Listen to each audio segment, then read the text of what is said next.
Jajaran Panwaslu dan Satpol PP Kelungkung melaksanakan penertiban alat peraga kampanye yang masih terpasang. Penertiban ini bertujuan untuk menciptakan situasi kondusif selama masa tenang pilkada. Sementara itu, penurunan spanduk dan umbul-umbul kedua paslon juga dilakukan di seluruh desa dan kelurahan di Kabupaten Buleleng.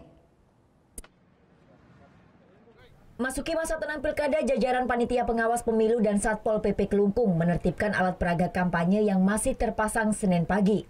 Sasaran penertiban petugas yakni spanduk, baliho maupun banner yang masih berisi nama, gambar, serta nomor urut pasangan calon. Satu persatu alat peraga yang masih terpasang di pinggir jalan dilepas. Dari hasil penertiban, petugas banyak menemukan alat peraga kampanye yang masih terpasang, terutama yang berada di Kecamatan Dawan dan Kecamatan Banjarangkan. Dibuka ini adalah APK, alat peraga kampanye. Yang termasuk alat peraga kampanye adalah baliho, spanduk, banner yang ada nama paslon, nomor paslon, gambar paslon, itu yang disebut dengan alat peraga kampanye. Masa tenang Pilkada 2018 telah berlangsung sejak 23 Juni kemarin.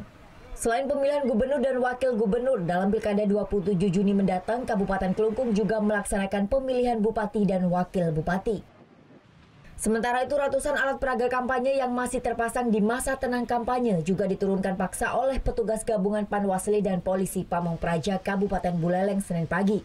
Secara serentak, penurunan paksa pun dilakukan di 148 desa dan kelurahan di Kabupaten Buleleng, Bali.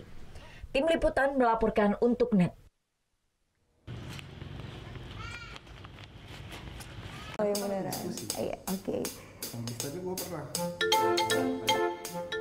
Nah, udah kan nonton beritanya? Jangan lupa di subscribe, di like, dan juga di komen ya akun YouTube dari Net Bali. Terima kasih udah subscribe. Yang belum, jangan sampai lupa. Di sebelah sini nih.